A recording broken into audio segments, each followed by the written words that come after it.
if it's a police officer that commits the crime.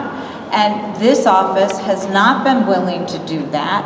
And because of that, there's a feeling, particularly in the black and brown communities, that if you're a police officer, you are above the law. And that is something that cannot be tolerated. And that is part and parcel of the reason that we don't have trust in our police officers. And again, you know, a large portion of our police officers on the street doing the right thing, trying to keep us safe, but you got to get the bad apples. And failure to recognize that you have bad apples, and failure for the state's attorney's office to charge those bad apples is a problem. The state's attorney's office itself, we've talked about it in terms of hiring, promotion. You know, I won't admit this too publicly, but you know, I'm about a decade older than Kim is. And you know, when I came through the office, there weren't a whole lot of women there either. And the fact is you have to make a commitment to make it important. To make it important who you're interviewing, who you're hiring, and who you're promoting. And in the private sector too. You know, you sit around the table, you're all by yourself a lot of times, and you don't get the best decisions. So it's a problem. We have to admit it. The police have to admit it. Thank you, Donna. I'm going to give Kim the same amount of time because you went over a bit. I mean, again, I think we have to acknowledge that it's not just the police department. We just talked about a state's attorney who was the head of our civil division, who the civil division handles cases of civil rights violations, allegations, who was doing racist conduct on the work hours. So it's not just police officers, racism is in any and all professions. It is prevalent in our criminal justice system, and the way that we deal with it is by acknowledging that it exists, having transparency with the data, both in the police department and in the state's attorney's office, because again, the state's attorney's office has the power to prosecute. And if we don't see how they're making those charging decisions and how they vary among communities, we're not going to get there. So training and hiring and all of that is a component of it, but we have to have the data to show the disproportionate impact on communities and then have a plan to attack it. Because if we don't have a plan and we just keep acknowledging the obvious, we're not going to move the ball forward. Thank you, Kim.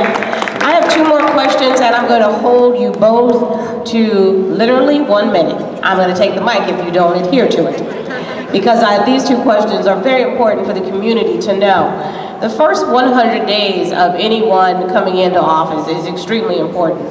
There's never going to be a time when you have more goodwill and the ability to get things done in that first 100 days. So I want to know, and I'm sure the community wants to know, what will your first 100 days in office look like? You have a minute. Again, I think it's important to deal with building a relationship back with the community that has been lost. And part of that is by owning your responsibility around transparency and owning the wrongs that have been done. So in the first 100 days, again, I'm going to hire a chief diversity officer to make sure that we're having diversity in the leadership in the office. Secondarily, I'm going to submit myself and my office and their records to full transparency and accountability so that we can start the process of looking at the disproportionality issues that stand in our office.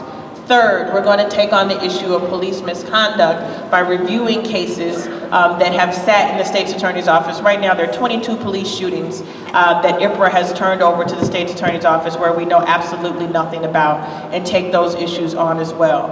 And then fourth, and more importantly, I will be out in the community meeting folks where they are to hear their questions and concerns about the criminal justice system and how they feel it has impacted them or failed them, and having real counsel, bringing together people around various issues to help advise how we move forward. We cannot heal what has happened in our community from the 32nd floor, 69 West. We have to meet people where they are and hear their voices first. Thank you. Donna?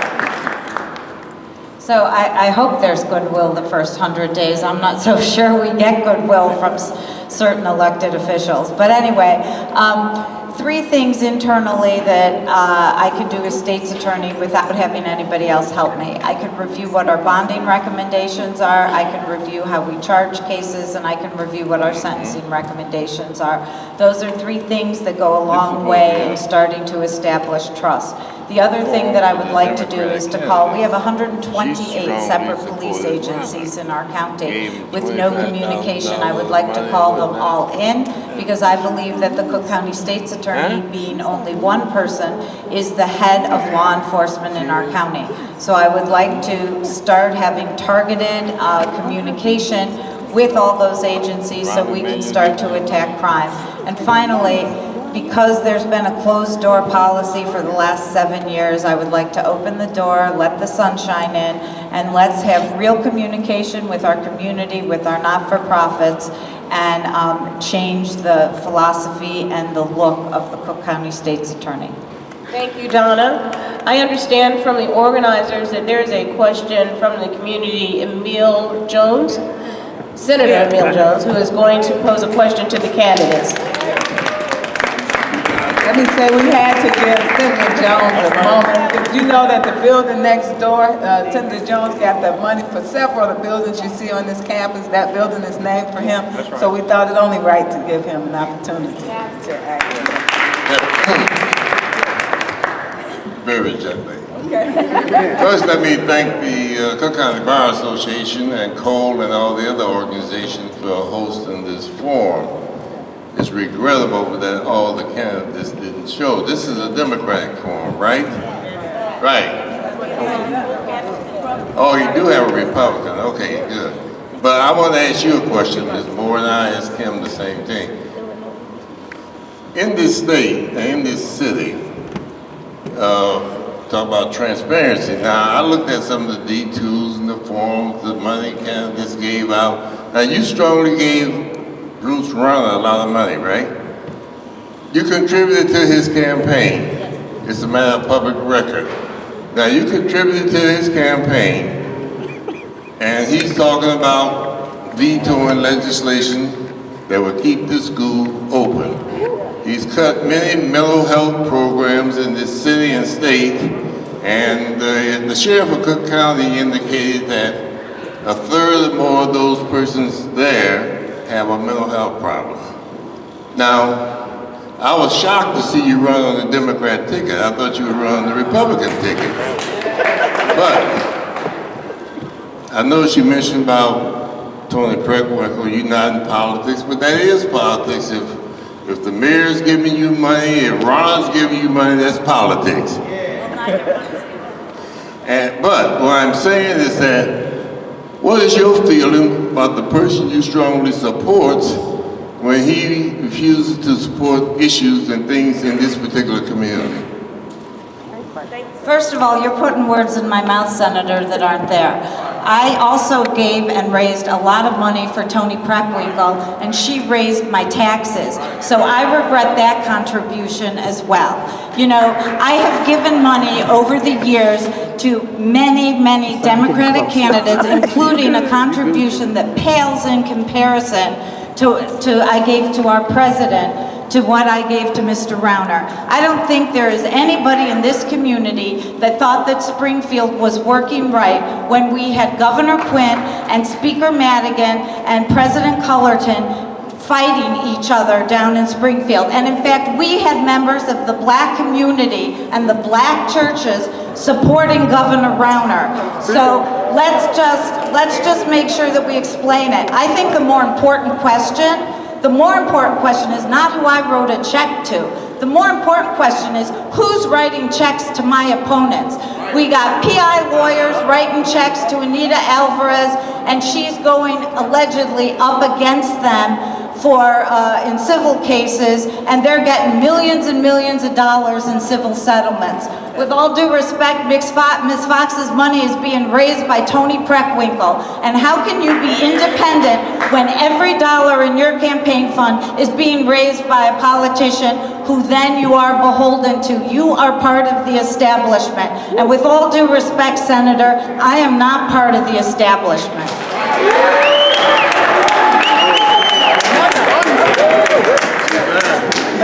Well, let me start. Let me start that I did not give Bruce Rauner any money. And let me further start with the notion and the insult level to hear someone say that the only reason I would want to take on an office that affects the community that I come from, is because I'm beholden to someone else is insulting.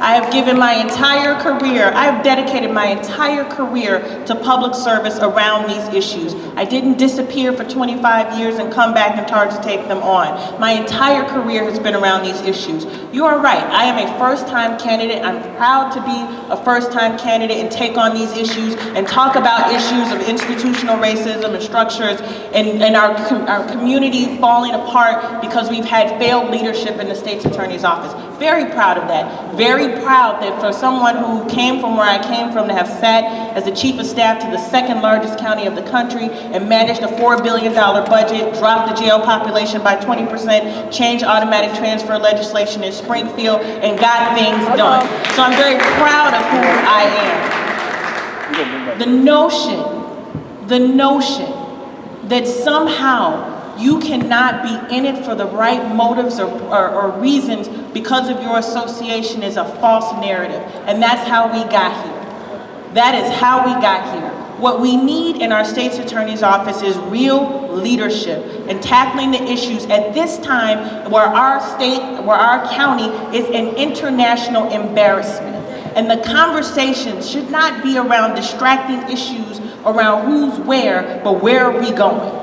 And who has the best path to get us there. And so that's why I'm running for this office.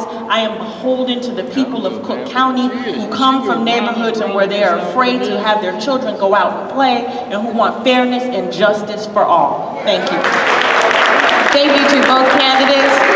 I have one final question to wrap up because the community is going to really make a list in their own minds of who they want to support. We don't have the other two candidates with us, but I really would love to hear, just rattle them off, the things that distinguish you from your opponent who is sitting across from me. We need to know, why should this community or any person in Cook County vote to make you the next state's attorney in contrast with your opponent? Donna, I'll start with you. Thank you. I made it through to the felony trial division in the Cook County State's Attorney's Office. I tried 20+ juries. I argued in the state Supreme Court. I argued in the state appellate court. I was in the U.S. Attorney's Office as a federal prosecutor, which gives me a distinct advantage over both my opponents. I argued in the Seventh Circuit. I've been fortunate enough to be in private practice where I manage about 650 lawyers on a firm management committee. I know how to inspire a workforce. I've had the ability to represent young minority men in helping get them pardons. So I've been on all sides of the system. And this office takes a broad base of experience as opposed to tunnel vision from people who have just been in the private sector and been a prosecutor for 29 years. So I think my experience has prepared me on day one to have the respect of the 900 assistants in the office, because I have walked in their shoes and I know how to manage the office. Thank you very much. And Kim? I have been the chief of staff to the second largest county in the country with a $4 billion budget, 23,000 employees who work in the county, 4,500 who worked under offices of the president. In that capacity, I had the ability to deal with issues related to our chief financial officer, technology, and our criminal justice system. That I've worked hands-on dealing with criminal justice reform, not just as a frontline prosecutor, but as someone who's been able to look at policy, dealing with the issues of racial disproportionality, dealing with the issues of bond court, and dealing with taking a broad-based approach to looking at criminal justice. Additionally, my work around the public guardian's office and dealing with issues of juvenile.